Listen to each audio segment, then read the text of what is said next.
Hello ladies and gentlemen, welcome back to the channel. We have to talk about the world champion again, Gukesh Dommaraju, plus more chess news. So there will be timestamps to talk about all the various topics. We're going to cover quite a few things. We're going to cover Gukesh. We're going to cover Nodirbek Abdusattorov and his recent performances. We're going to talk about America, the American Cup, the St. Louis Masters, the candidates' preparation of Fabiano Caruana, Faustino Oro, and how he just missed the record, or attempted to get to the record and just missed it, to become the youngest grandmaster in the world, and what's next for him, and a few other things, ladies and gentlemen, along the way. But the first thing we have to talk about, unfortunately, is the world champion. Now, I have already made a video talking about Gukesh, and basically said, look, last year didn't help him. There was no world championship match, and he performed alright. He did alright. This year has not been good for him, unfortunately. 2026 so far has not been the year of Gukesh. He can see currently on the live database, 2700chess.com. Very good website. He's currently 15th. Now, during his most recent tournament, the Prague International Chess Festival, he dropped as low as 20th, if not 21st. He picked up a win in the last round, but it has been really rough going. If we go to his page, you can see here, you've got all the games from Vaikonsei, where he did pick up some victories. He picked up 3 victories, one against Taidai Nguyen, one against Vladimir Fedoseev, and one against Yagizkhan Erdoğmes. But he did suffer 3 losses as well. One against Nodirbek Abdusattorov, who's having a fantastic tournament, fantastic year, 6 months. A loss against Anish Giri, one of his potential challengers, and then a loss against Matthias Blubom, another one of his challengers. So 2 losses to players in the candidates. So then he finished Vaikonsei with a couple of draws after his win against Yagiz. And then he went to Prague from the end of February now to early March. You can see there a draw against Hans Niemann, which is not so bad. A draw against Nodirbek Yakuboyev, but then a loss to Jordan van Forest. A draw against David Navarra, and then a loss, again, second in a year, in this year only, to Nodirbek Abdusattorov. Then a loss to fellow Indian Arvind Chitrambaram, a draw against Parham Maksudlu, a draw against Vincent Kamra, and then he ended the tournament, thankfully, with a win against David Anton. But what that meant is, firstly, Nodirbek Abdusattorov, we're going to talk about him in just a moment, he won the whole thing. Gukesh finished tied for last. He lost 16 rating points. He finished 3.5 out of 9. -2. Now, -2 is not a bad score, but that's if you're playing 11 to 14 rounds. In a 9-round tournament, -2. By the way, Nodirbek Abdusattorov won this tournament by +3. Sorry. Nodirbek Abdusattorov wins the tournament with +3. He is having a fantastic time. But just on Gukesh, obviously we can scroll further back, but I think it's important to just, so we're going to zoom in the last little period. So here's like him from 2013, age 7, until here. This is the best I can do. I can make it smaller, but that just makes it there. So what if we zoom in the last kind of little bit year or so? So from 2020, you can see he flatlined here due to pandemic and so on. But if we're looking at everything since he became world champion, 2024, here, world number 28, juniors number 6, age 17, December 2023. We go into 2024. Here he is. He becomes like world champion. January 2025, he's world champion.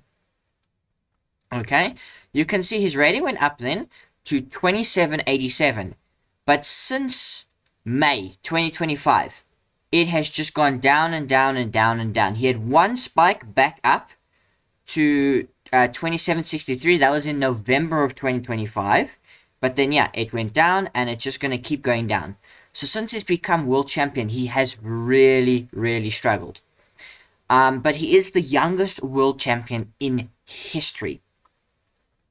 Youngest world champion. He has won medals everywhere. You could look at his team events, right? Just in his team events. Gold medals in the Asian Youth Championships. Team gold at Bangladesh Premier League. Team India silver at the Asian Men's Game. Team gold at the Bundesliga West. 2024 Olympiad. Team and individual gold on board 1 with 10 out of 11. A total performance rating of 3,054. His individual tournaments, Julius Breyer Challengers Tour, won 4 events in Spain. Finished first alongside Aronian and Nepomniachtchi at the WR Masters Tournament in Dusseldorf. Second at Viscount's in 2025. World Champion end of 2024. World Cup 2023, he had a good run. Candidates, he's obviously won. He's a phenomenal player. Gukesh is the 18th undisputed chess champion, defeating Ding Liren in November, on November 12th, 2024. In doing so, he became the youngest ever champion, surpassing Garry Kasparov. Overall, he's a fantastic player. Look at this. This is the most important stat. He's 19. The problem with Gukesh, and this is a problem in life in general, he suffers due to comparison. We saw what the World Championship did to Ding Liren. It broke him. The World Championship broke Ding Liren. Gukesh is young enough that he can bounce back. There are lots. The moment he won it, people are like he's going to lose it in his next match. I think his next match is going to be the most entertaining World Championship in recent memory. Perhaps since Magnus Caruana in 2018. The most anticipated one. Because I think almost everybody knew Magnus would defeat Jan. Jan and Ding was a very interesting World Championship. A lot of people expected Jan to win. So watching Ding win was great. And it was a very entertaining matchup. There were quite a few results there. The Gukesh Ding one, a lot of people were surprised at how Ding Liren played. But both players, they were under a lot of scrutiny, despite the fact they played quite accurately. But they made 7 straight draws at one point. Gukesh wins it in game 14. I think this is going to be an interesting one because how will Gukesh firstly get out of this rut? Now, firstly, is this a rut? Is it he's struggling? You can see, I don't think this is him holding back preparation like some of the candidates players will be doing so. He is just generally struggling. You can see it on his face. You can see in the Bengali language. You can see in some of the recent interviews he's given. He is struggling. But he was up for a World Championship match.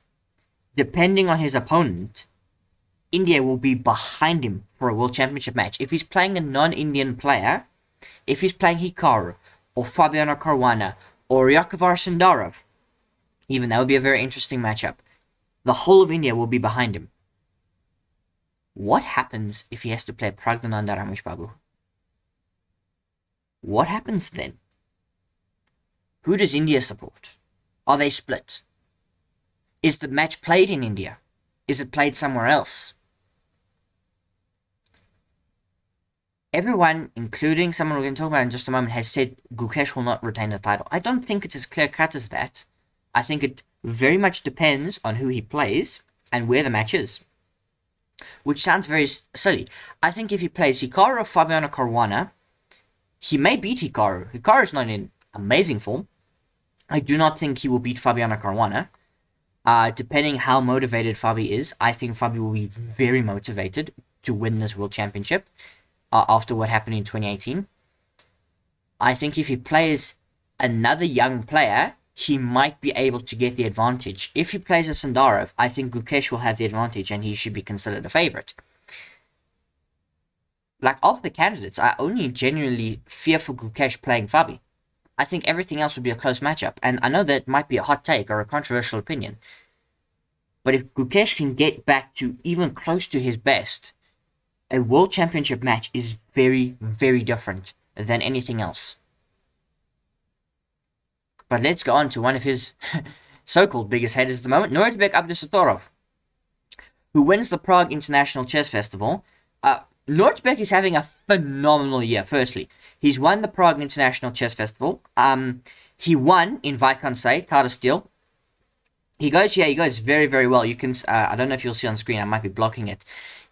In his 9 rounds, he defeats Arvind, he defeats Gukesh, and he defeats David Navarra and draws the rest of the field. Draws Parham, Keimer, David Anton, Nodirbek Yakuboyev, Jordan van Forest, and Hans Niemann in the final round. Hans Niemann also struggled. He finished on 4, 2 losses, so -1 for him. 4.5 points each for David Navarra and Nodirbek Abdusattorov. +1 for Jordan van Forest. Arvind, who picks up the bronze medal. Parham, who picks up the silver, but Nodirbek was a clear favorite, +3 for him. So he's having a phenomenal time. I believe, so it's London Chess Classic, it's Tata Steel, and it is now the Prague International Chess Festival. And what it means is Nodirbek Abdusattorov is up to 4th in the world, a live rating of 2780. Unbelievable performance. He's up 1 place at the moment, with Vincent Keimer losing 13 rating points. 2780. Now, if you consider that Hikaru and Fabiano Caruana are about to play in the candidates, Fabi's already lost 0.6 rating. We'll talk about what Fabi's doing in just a moment. Hikaru hasn't played much classical chess, and he needs to score like 8.5 to not lose rating. Nodirbek Abdusattorov could very easily, if he continues to do very well, be the 3rd or the 2nd best player in the world at the moment, due to rating. If Fabi and Hikaru lose some rating, I don't know if Fabi will lose 14 rating points, and if Hikaru will lose, 30 rating points, but it'll be very close. And Nodirbek, if he goes and plays another fantastic tournament, he'll be right there, chasing them down. So how is Fabiano Caruana's preparation going? We've seen Nodirbek doing a fantastic thing in Prague. Well, Fabiano Caruana is in the States at the moment. Makes sense, he's American. He played the St. Louis Masters from February 25th to March 2nd. He got 2nd place. Finished undefeated, 7 points, classical chess. Had a very interesting run. Defeated international master Hussein Selik. Defeated Denis Karik. A draw with Mikhail Antov. A win against Brington Hardway, which is not easy. He got a draw, a bye in round 5 and received half a point for that. Then a defeat again, not a defeat, he was undefeated. A win against Andrew Zong. A draw against Lorenzo Ludici, who finished the bronze medal. A win over Andy Woodward. And a draw in round 9 against Francisco Sonis. So a very good performance from him. He gained 2.1 rating points there. Performance of 28-16. Very interesting stuff. In this tournament, though, we did look there. Tani Adewumi. I'm waiting for this man to become a grandmaster. He will be featured on the channel. He is a fantastic player. He suffered 1 loss, which was against Grandmaster Max Varmadan. A draw with Talia Cervantes, a win against Maximum Liu, a win against Denis Karik, a draw against Isak Chan, a win against Bryce Tigolian, a draw against Vasif Dubravali, a win against Victor Machishvin, and a draw against Andrew Z. Hong. Phenomenal performance. He finishes 7th. And this is part of Fabi's prep, but what he's also doing now is the American Cup. The American Cup 2026, who will win one of the strongest tournaments in the world. Now, this is still ongoing, and it combines classical and rapid. So how it works is you all play classical, but the moment you lose and you get knocked out, because it is a knockout bracket, you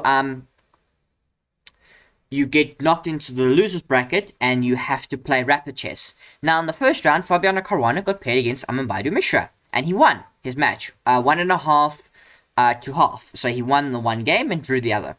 Then he defeated Owana Liang, 2.5 to 1.5. He got the victory in round 3. Now, I do not recall, was that a classical game or a rapid game? It was a blitz game. So they played like a blitz playoff to go through. So 2 draws there in the classical games. And now he'll play Wesley So in the final. Wesley So defeated Ray Robson and then defeated Sam Sevian.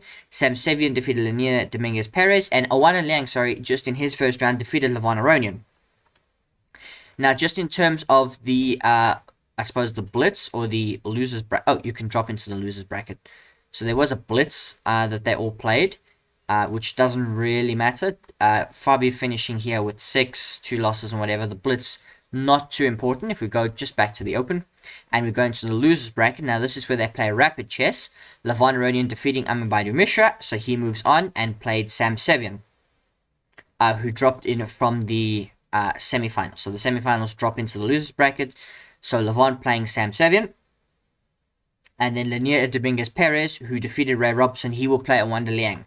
Then the 2 winners there will play in a semi-final matchup. And then the loser, I believe, from the final will drop in for the grand final of the losers bracket, if I'm not mistaken. And then the winner of that will then play again. So Fabi could play Wesley So twice. I believe it's double elimination or close to.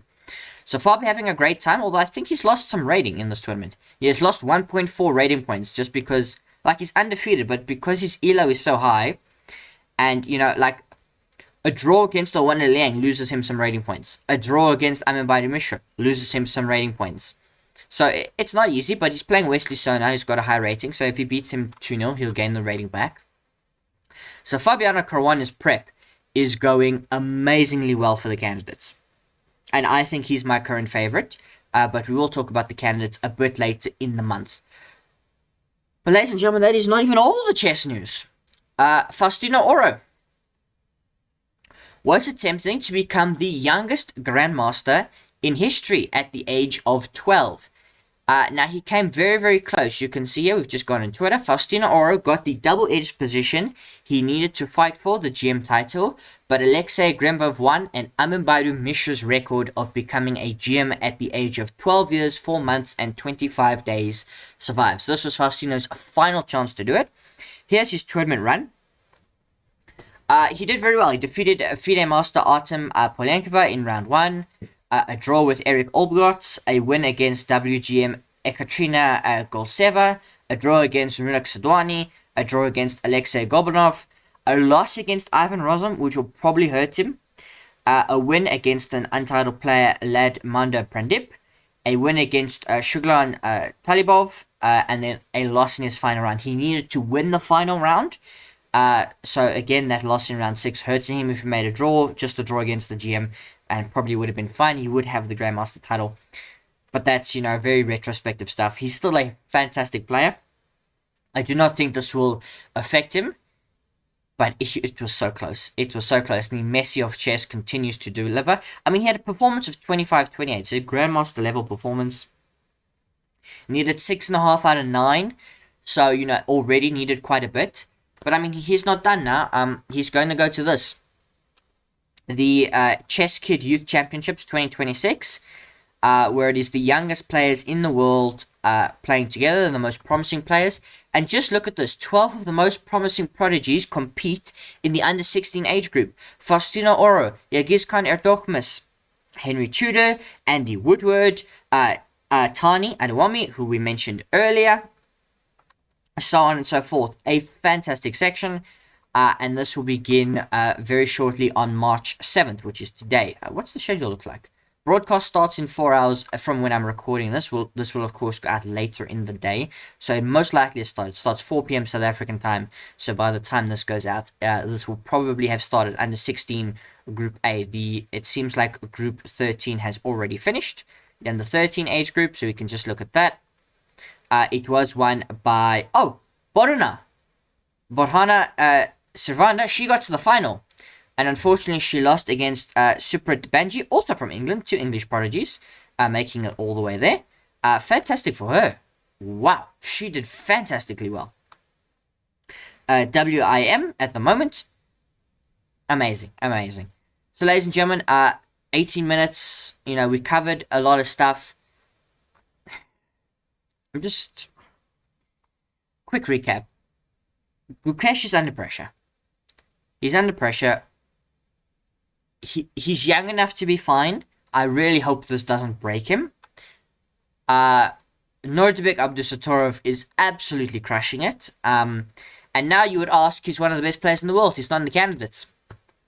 I'm sure he'll be in the next candidates in 2028. Because he'll probably win the circuit. He's doing a phenomenal job. Fabiano Caruana's preparation continues to go well. We've got the rising star in America, Tani Adewami. We've got Fabiano Caruana continuing to crush it in his candidates prep. He remains my favorite for the candidates. Faustino Oro misses out on the Grandmaster title but he will get it eventually. Misses out on his final norm. He went fantastically well. And then the Chess Kid Youth Championships do start very, very soon. And the American Cup will be concluding very soon as well. In terms of other events worldwide, there are always chess tournaments on that you should be keeping an eye out for. Of course, you'll see under my current events, Chess.com community championships all over the place. But if we look just at the current events, there's obviously Judith Polgar versus the world. There's the Budapest Spring Festival that will be starting very, very soon. Or has started already. February 27th has already started. My apologies for that. There's the English Youth Championships. Bergonia Open 2026 Chess Kid Youth Championships will be starting. College Grade Freestyle Chess.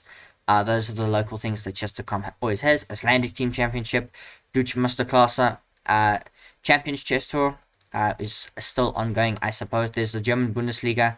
Round 12 or 15 will be starting very, very soon. Yeah, and there's always stuff going on. There's always chess tournaments that you can keep up to date with. But these are some of the major chess news from the last little bit. Been busy with the essay closed. Had a bit of a weekend. But yeah. Thank you for watching, ladies and gentlemen. Thank you for listening. If you enjoyed it, please tell me why you did so. If you didn't enjoy it, tell me why you didn't so as well. I basically said the same thing there twice. Anyway, if you got this far, who are your 3 favorite chess players in the world? Fun question for the comments. Who are your 3 favorite chess players?